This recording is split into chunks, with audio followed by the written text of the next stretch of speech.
But that was when I was exposed to the most extraordinary knowledge, skills, and wisdom that very poor people have in Bharath.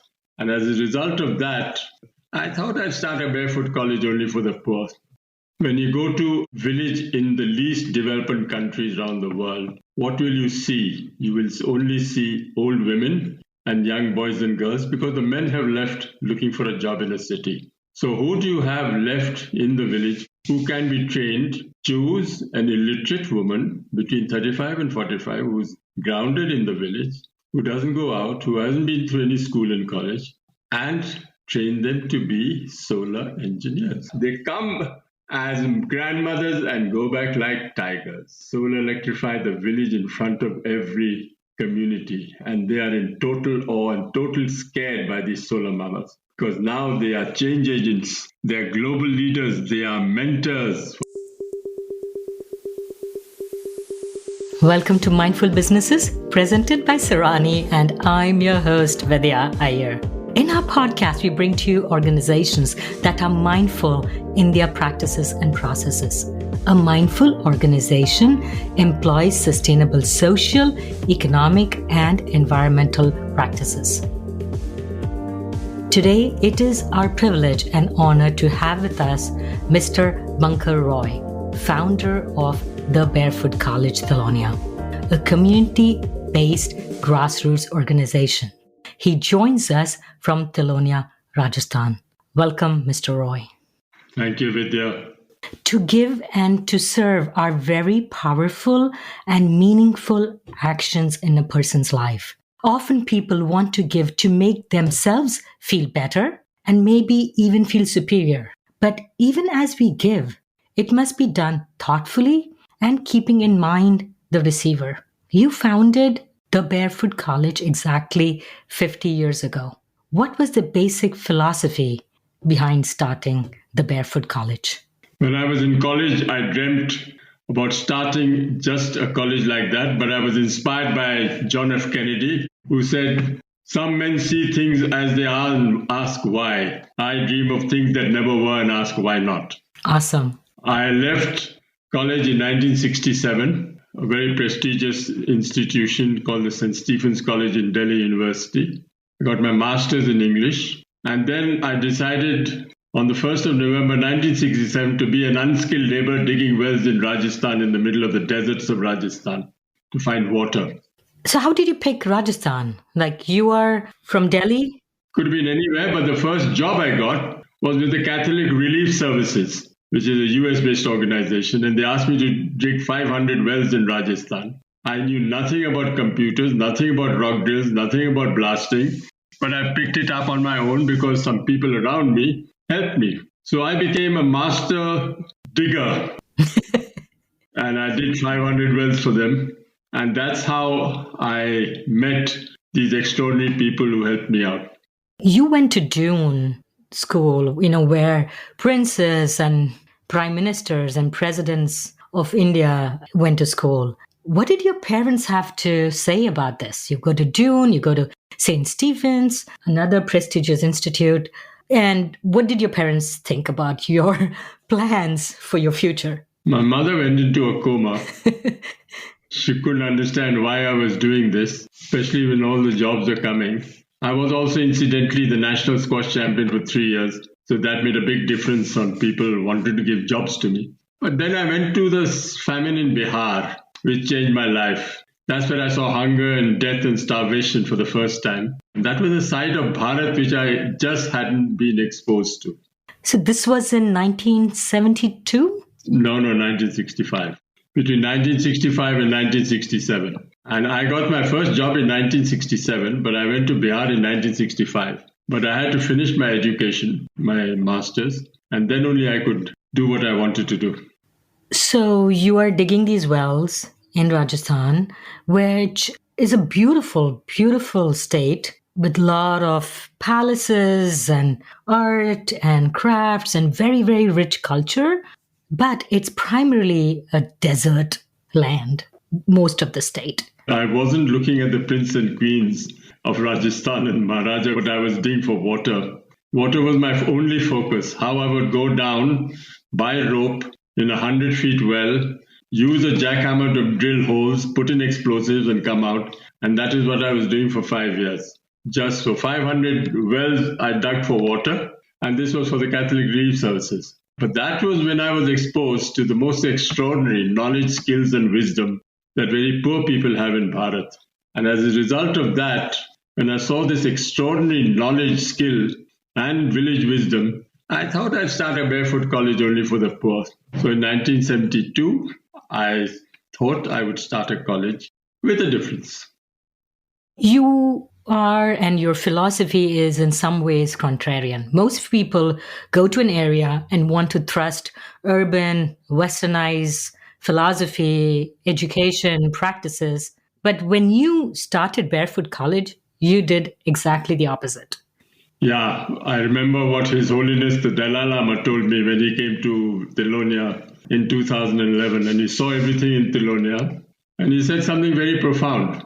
He said, now that you have shown the Barefoot College working in practice, let's see if the experts and development planners can make it work in theory. We did everything wrong. We did not give any importance to certificates. We did not give any importance to people who came from the cities with master degrees and qualifications. We only identified knowledge, skills, and wisdom from the people who did not ever go to school and college, but they had the compassion, they had the patience, they had the power, they had the vision, they had the curiosity to pick up skills if they were given the opportunity to do so. And that is how the Barefoot College was born. I must mention, I had the opportunity, my family had the opportunity to visit Barefoot College.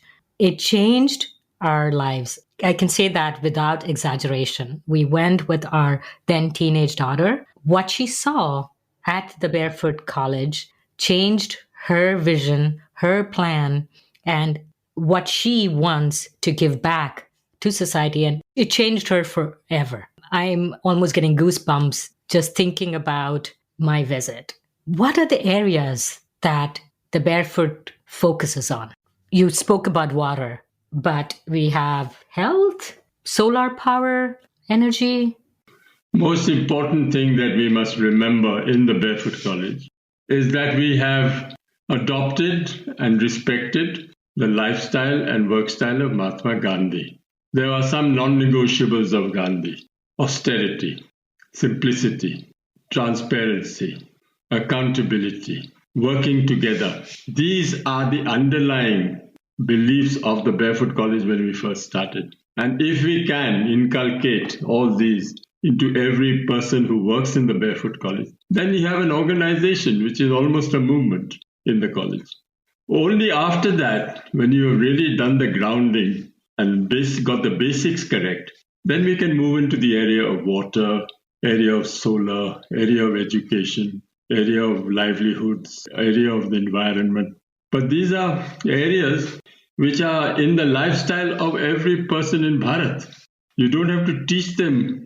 They respect the soil, they respect water, they respect air, they respect the sun. These are the people we should learn from, how to respect all these. But we don't. And that is the big problem we have. We are trying to reinvent and trying to redefine education. Big problem here, because the formal education is not delivering. The formal education is hang up on certificates and degrees, and that does not ensure competence. So all the people we have in the Barefoot College working in area of water, education, the night schools, the solar mamas, all are people who have been born and brought up in the college itself without having been through any degrees and qualifications in universities. And that is the beauty of the college to me today. So I can tell you about specific areas. Which areas would you like to know, which you remember clearly when you came? What was most impactful is the Solar Mamas. Okay. PBS has created a very beautiful documentary, and I would encourage our listeners to go and try to find that on pbs.org or on YouTube. Let's talk about Solar Mamas. Who are Solar Mamas? When you go to village in the least developed countries around the world, what will you see? You will only see old women and young boys and girls, because the men have left looking for a job in a city. So who do you have left in the village who can be trained And it was a simple solution. It was an absolute common sense solution. Choose an illiterate woman between 35 and 45 who's grounded in the village, who doesn't go out, who hasn't been through any school and college, and train them to be solar engineers. I've been to about 60 countries around the world in Africa, most of the African countries. The selection is only done in the front of the whole community. And when I say that I want to choose a woman who is illiterate, who can't read and write, who's 35 and 45 years old, they're all aghast and they think I'm joking. But we have so far had 1,700 women from 96 countries, and all of them have gone back as barefoot women solar engineers. The Prime Minister called them solar mamas, and that is how it is stuck. Today, can you imagine a woman from the middle of the Sahara Desert getting onto the plane for the first time, 19 hours by flight, arrives in Jaipur, is picked up by someone and taken to the college, which is 100 kilometers away. She can't speak her language. She doesn't have the food. She's gone right in the middle of 40 other women just like her from different parts of the world. And they're sitting on one table and being told to be a solar engineer. The only way they could learn is by doing, not by theory, not by physics, not by giving them lectures, just from the very first day putting their hands onto very sophisticated solar equipment. Within 6 months, they can become a solar engineer, and they know more about solar engineering than any graduate from a 5-year university degree. How do you pick these women? They are natural leaders in the community. What draws you to these women? Within half an hour of a meeting in Africa, you can make out which woman you would like to select. But we make sure that the husband is also there because he doesn't suspect anything. He shouldn't suspect anything. Yeah, true.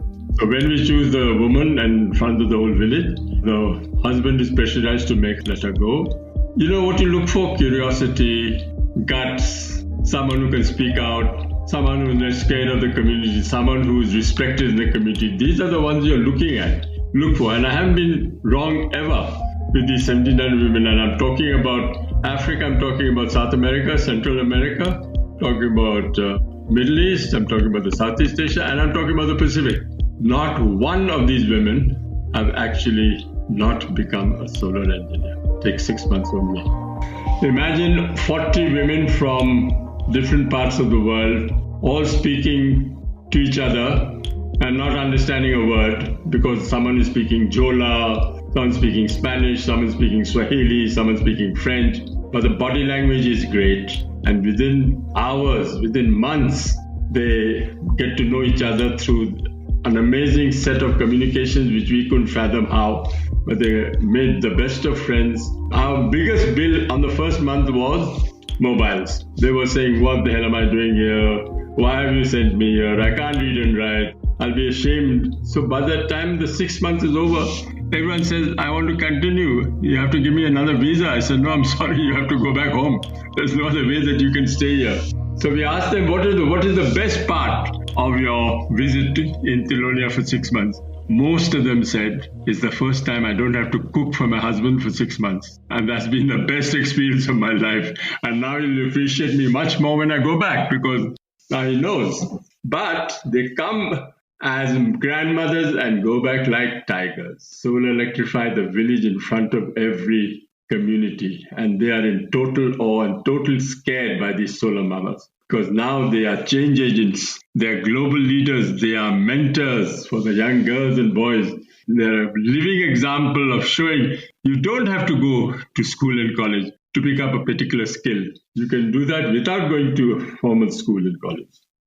And what is unique about your program, if I may call it, is you make these moms or grandmoms into entrepreneurs. Talk about how you do that. You train them to be solar engineers. They go back and every house has to pay a certain amount to her to look after the systems. And that is decided by the community together, openly in a transparent manner. How do they replace candles, torch batteries and diesel as lighting with solar and whatever. When we did a calculation how much they were spending in the non-electrified village on lighting, it came to about $10 a month. which was very high for lots of people in these very remote, inaccessible places. So we said, if you bring in solar, will you pay $10? They said yes. So that $10 is collected by a village committee and they pay the solar engineer. So she is an entrepreneur looking after about 100 units in a village and being paid for it. So she goes back with these kids, the kids that she's trained on. She goes back with the kid to show what she's learned, but it takes about 5 or 6 months for the kids of all the 100 houses to come by sea. That's the way to do it, because she can't take all the 100 units to solar electrify a village. It has to come by sea. So everyone then gets onto them saying, oh, what's happened? You only brought in 1 unit. What about the other 99? What's your training worth? So she's under great pressure before the units come. And when the units come and she solar electrifies the whole village, then there'll be so many instances where the man says, okay, you're going to India for 6 months. I can't do without a second wife. I'll get married again. So you can go. In spite of this threat, she goes and becomes a solar engineer, comes back and solar electrifies the village. And then the man says, please come back. And she says, no, I'm quite happy without you. Thank you very much. So these are instances where you find that they have got the courage. They've got the solidarity. They feel they're not alone anymore. And being illiterate is not a punishment. It's not something you should be ashamed of. So the solar mamas who come to Tillonia, to the Barefoot College, don't speak the same language. No. They don't understand any of the Indian languages. No. In which the instruction can be offered. How do you train them? It's all sign language, a combination of sight and sound. We don't use the written word at all. We have a manual which is only visual. When they say my solar unit is not working, I say, look at your manual and point to me which part you want. And then we send it by DHL. You understand? It's not by the written word. It's only by sight and sound that they become All these sophisticated charge controllers have about 50, 60 parts. And they have to solder it each very differently. So they go by the color code and they learn the color code. It's a very extraordinary different way of learning. And there's never been a failure on our side to be able to give them these very sophisticated technology skills.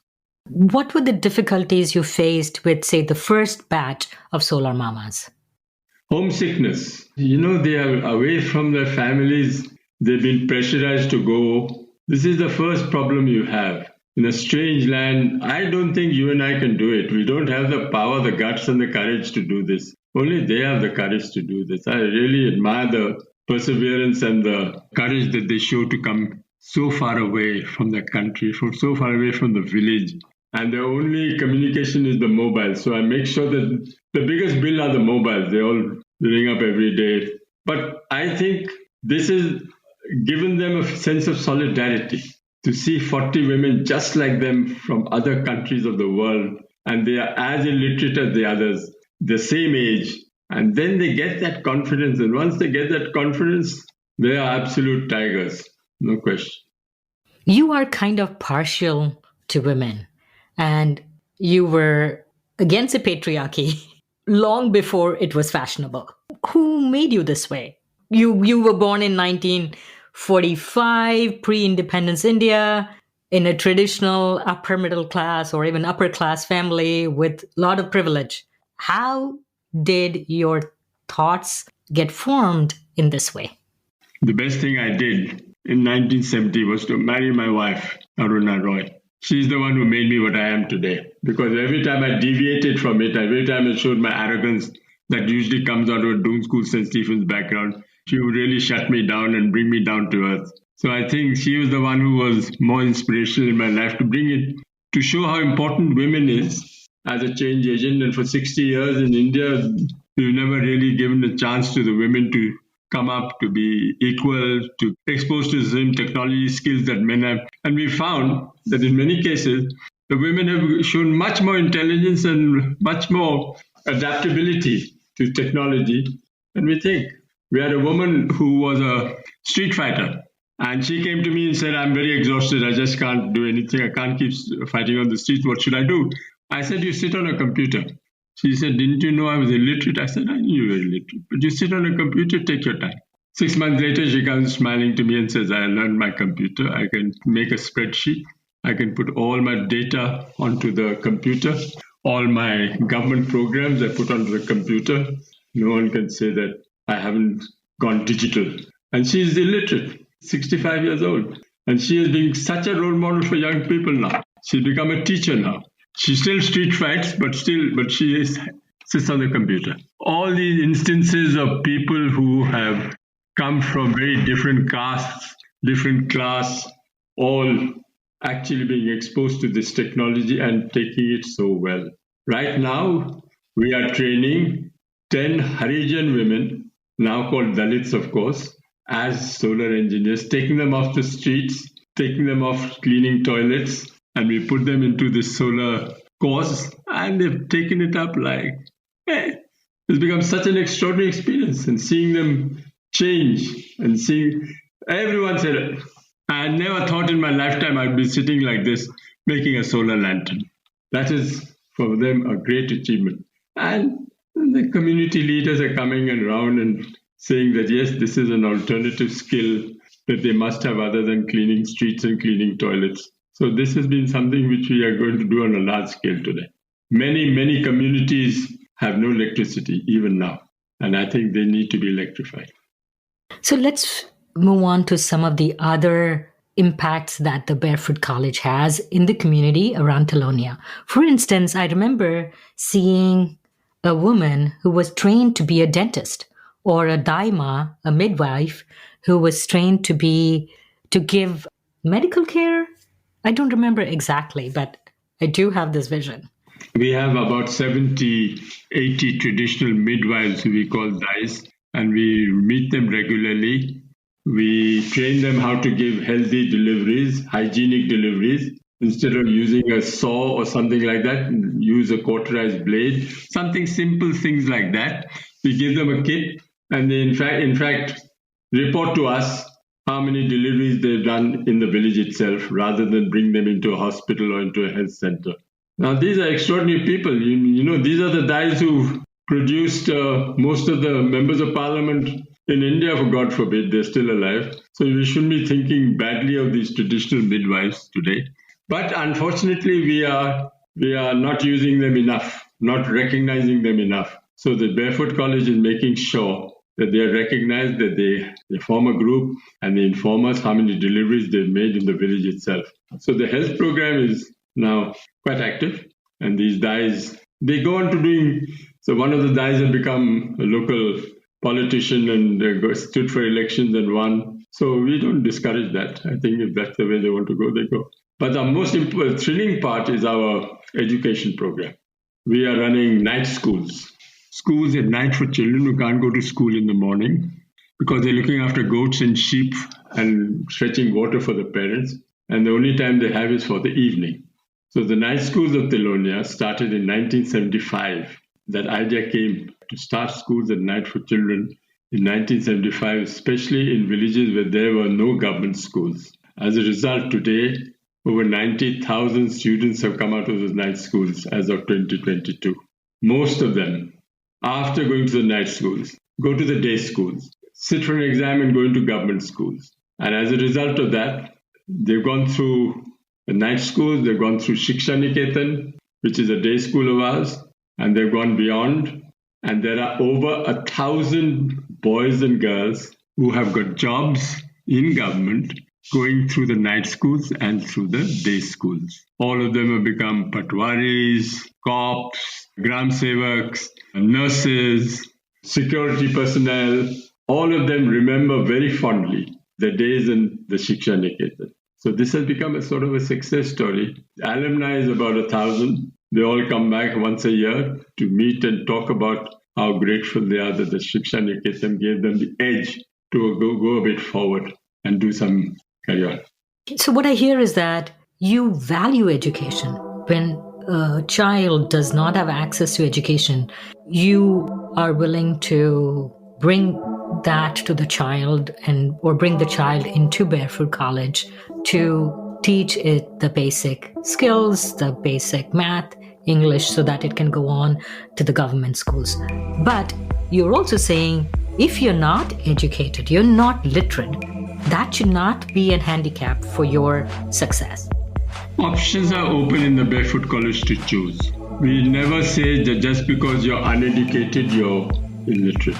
Just because someone is literate, he or she can also be uneducated. And we are looking for people who are so-called uneducated, but who have the compassion, the patience, the wisdom, and the tolerance to be able to learn and unlearn. This is most important. First, you have to convince the parents that this child should go to school, because most of the parents are not convinced that they should go to school because they should help the families in the fields and so on. So the persuasion for the parents is the first obstacle. How do you get them to bring the boys and girls, and especially girls, to go into the school? That requires a different sort of persuasion. Then teach them, expose them to something which is related to their daily life. What do you do when you get arrested in a police station? How do you measure your land? What happens when someone takes your land away? So we say that everyone is a teacher. A policeman is a teacher, a nurse is a teacher, a weaver is a teacher, a leather worker is a teacher, a postman is a teacher. Bring all these people into these schools at night to tell them that, this is also education. Reading and writing is all very well, but more than that, you must learn more about the village institutions, how they work and why they work. In the formal education system, they don't talk about it. They take it for granted that these village institutions are lively, important communication channels. It's not. So we are looking at a curriculum which is more basic to education at the village level in Bharath rather than India. Not to say that we don't want to let them pass the exams. Of course, we do that as well.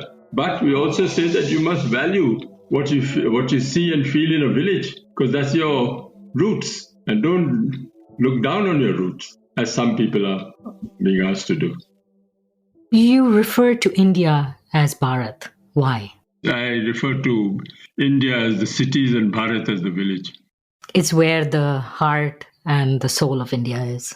And people forget. They always forget. And that's the tragedy in Bharath today, that very few people are spending more time, giving more attention to the problems of Bharath.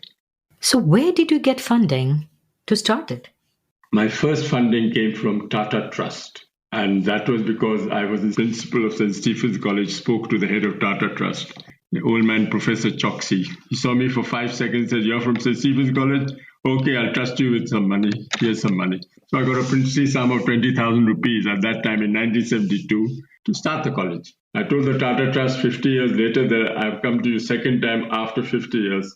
So they were very thrilled to hear they were the first donor. Then we think that the credibility, stability, and the continuity of any organization depends on how much you work with government. So we get a lot of government funding. The Ministry of External Affairs gave us funding for the Solar Mamas so that we could train 1,700 women from 96 countries. That was fund from the Ministry of External Affairs. We are developing technologies for the rural areas, and we get money from the Ministry of Science and Technology. So we get money from the government. And the third source of funding is CSR funding. We get ONGC funding from the ONGC. We get funding from Kotak. We get funding from the Friedrich Ebert Stiftung in Germany. We have a very major donor, Friends of Hope, Germany, based in Munich, who's given us money for Singla. We have a residential school in Singla for 100 children from very backward homes and very backward families. There they're giving us funding. So these are the various areas of funding we are receiving. So CSR is corporate social responsibility, and companies like the Oil and Natural Gas Commission of India and the others, the Kotak is a financial institution, have helped you keep your vision going forward. Correct. The trick is not to ask for too much money. Usually people have try and raise so much money that they get complacent and they don't take risks. I think if anyone is in the civil society organizations based in a rural area, first you must have a code of conduct, how you should behave yourself with the communities, why you shouldn't take a minimum wage, why you should observe the laws of the country, why you should stay close to the poor and not commute from city to village, village to city like a Rotary Club member. These are the sort of non-negotiables if you want to start civil society. Not today. The sad part is that I am the only one that I have found after some research who stayed and lived in a village from Doon School and St. Stephen's College. There's not a single second person. Isn't that a reflection on the education system today? How is it that all these elite institutions have not been able to get one person, man or woman, live and work in a village and provide a service? I went to the World Economic Forum in Davos from 2002 to 2007. I walked in and everyone is surprised to see me. Most of them are in school and college with me. Most of them are billionaires. And they were wondering, how did Bunker get into this place? I said, I was invited by the founder, Klaus Schwab. These people are billionaires, and not one of them came up to me and said, let's do something together on CSR. Not one. Where is that? Compassion is missing from these people. I don't know what to say to these people. It's not that they haven't got the money. They don't have the power of giving. They don't have the charity of giving. What do you think is wrong with them, Vidya? I am befuddled. I have no idea. I think what I see that has changed, at least in the American system, is that part of the college application process requires the students to do some sort of social work. So initially it was annoying to me that, it is actually just something that you do for your resume. But over the last 20 years, I've seen that has changed the next generation of Americans. They go to maybe corporate life, some of them, but they are willing to serve and give. So I'm not saying that Doon should adopt that, but I do think it has to be inculcated as part of the curriculum, part of maybe a day of giving. It's too late for your generation. We have to focus on the ones who are still in school. I am very, very sad the way my generation has behaved towards anything that they could contribute. Even marginally, it wouldn't dent their budget, wouldn't dent their lifestyle, wouldn't dent anything. Even that they are not capable of getting. So what sort of education are we giving people in schools and colleges here? I spoke to the principal of St. Stephen College. He happened to come to Tillonia.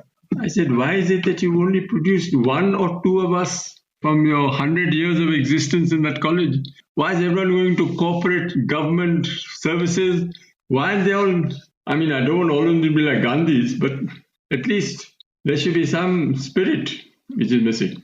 This is a very sad commentary on the formal education system. So what Barefoot College is doing something alternative. We're trying to show that illiteracy is not a barrier. It shouldn't be treated as a penalty just because you're illiterate. So these are the people who will unlearn. How do we unlearn? Yeah, the illiterate of the 21st century will not be those who cannot read or write, but those who cannot learn, unlearn, and relearn. Correct. That is Toffler. Why aren't we following that? What makes it so difficult? I keep on saying that the biggest problem today are the parents. They're not allowing the children to do what they want. All is just because the father or the mother couldn't do what they want. They're forcing the children to do the same. Most of the young people today in Tillonia now are fighting their parents to stay. What sort of commentary is that? And so when people say, why are you against the formal education system? I say, look, someone who's done a master's in engineering, he doesn't know how to use his hands. He can't repair a hand pump. He can't repair a jeep. And he's a master's in engineering, mechanical engineering. How are we teaching these people today? So Barefoot College says we will always respect people who work with their hands. That is why traditional knowledge, village wisdom, and practical skills is so important for the Barefoot College. And the certification is not important. So what if you are a master's or a PhD? Show me your worth as a human being. That is for me more important than the degree you flaunt. Sorry, I'm getting a bit... I want to talk about how I reconnected with you. I had visited the Barefoot College in 1912 or 13. I was always, following, cursorily what's going on with the Barefoot College. And recently I was like, I wonder what Mr. Roy is doing. So I Googled the Barefoot College Tilonia. I came to a site and I couldn't find you. And I saw a whole new slew of board of directors, employees, a person in Africa, in charge of Africa, a person in blah, blah, so many different people, which I had never seen before. So I was like, oh my God, I guess the reins have changed. And I forgot about it for a few days. And then one night I was like, this doesn't make sense. Something's not okay. How could I have not heard of this change, of this whole reign change? Nobody that I had heard of or knew before in the Barefoot College is there in this other organization, which shows up first on Google. So I started looking deeper. We started saying, putting your name, putting different things, and voila. And we came to your website, the barefootcollegetilonia.org. And I saw the legal notice that you had against this other organization with a very similar name, very similar logo, using exactly the terminology, the symbols, just like yours, almost an impersonation, almost an identity theft I felt in my mind. I was so annoyed, dismayed, that I dropped an email and we connected. So what happened? How did this happen in this day and age? How is somebody able to steal or take away, or I'm not sure what word you would like to use, what you worked so hard for? In 2012 to 2013, we decided that we would need another organization to be able to raise money internationally for the Barefoot College Tilonia. So we entered into an agreement with Megan Fallon to start the Barefoot College International with the sole purpose of raising money from different sources abroad so that that money could be plowed back into the Barefoot College Tilonia for the work we are doing. 2015, they registered. It went off quite well. We got money from Microsoft, we got money from Apple, we got money from Credit Suisse. All these people had given money, but in the name of Barefoot College Tilonia, with the condition that whatever money we get, we pass it on to Barefoot College International. That was a bit weird, but I thought we trusted them, and we said, all right, we'll do that. To clarify, the Barefoot College Tilonia is yours, and Barefoot College International is the organization that was created to fundraise for you. Correct. In 2015, they were registered. By 2018, we found that they were not respecting the Gandhian way of life that the Barefoot College Tilonia was doing, brought in a corporate culture, which is totally alien to the Barefoot College Tilonia. So we told them that this is not on. You're paying, all of us are getting minimum wage as salaries in Tillonia. They are getting corporate salaries. So this is 5-6 times more than people should be getting. So I said, this is creating some tension in the ranks, and I don't think we can carry on. So in 2020, the board officially told them to leave Tillonia physically by March 2021. Only after that, all the fun started, because then they started stealing our information. They started stealing our website. So then it became barefootcollege.org. Lots of people are giving money to barefootcollege.org, which was actually going to the Barefoot College Tilonia International Fund. So lots of people were deceived. So we call this a rogue organization. We sent a letter to about 3,000 people saying, please be wary of these people because they're not any part of Barefoot College Tilonia right now. Lots of people have replied back saying, oh, I didn't know, just like you. Lots of people are saying, I didn't know this has happened. So we sent a circular to everyone to say that, watch out. If you want to donate to Barefoot College Tilonia, make sure that you don't pay it to Barefoot College International. 4 or 5 times people have actually asked for the money back. But they are a corporate lot. They have no idea about how a Gandhian civil society organization works. And they didn't even try. They didn't try and train people from the village. They got people from outside who had no loyalties to working village just to collect a salary and then do some higher studies somewhere. So there's tension now, but I think it's getting sorted out now slowly. We are getting there. But it's left us, we are not in any way weaker. I think we're stronger as a result. because when we celebrated our 50th anniversary of the Barefoot College in 2022, we celebrated in Tillonia, we celebrated in Jaipur, we celebrated in Delhi, we celebrated it in Bangalore, and all the oldies, the faithful, the loyalists all came back. So it was a very great, full of fun. And they also asked the same questions. What is this BCI? Who is this BCI? So we are trying to make sure that every time someone asks these questions, we give them the answer, what is happening. What surprised me is not just that they were doing what you were doing, but it almost seemed like they were you, in terms of colors, in terms of, branding, I would say. I'm fine if there's Barefoot College Tilonia, there's another enterprising group of people who want to do exactly the same work. They can do the same work. There's room for more than one. But what was uncomfortable for me was the fact that they were branding and almost posing to be the Barefoot College. Correct. So we have started a case against them in the Delhi courts to get back our brand, hopefully. And I think they're a bit worried because I think we're going to win because we have a very strong case. 50 years old and they're only 5 years old and they are using Barefoot College experience, the Barefoot College impact. They're also quoting in their website. They're doing everything wrong. And they're claiming that the 50-year organization is theirs almost. So I think it can only be settled in the court. And we've gone to the court. What else can we do? Very sad. I am so sorry that you have to go through this after all the work, after your dedication of your whole life to this community and the cause. Vidya will survive. It's just a little blimp. I think we are strong enough to take any of these tragedies but in style. I don't think we are worried. We'll get it better. On that inspirational note and your words of wisdom, I'd like to thank you, Mr. Bankar Roy of the Barefoot College Tilonia, for coming on Mindful Business.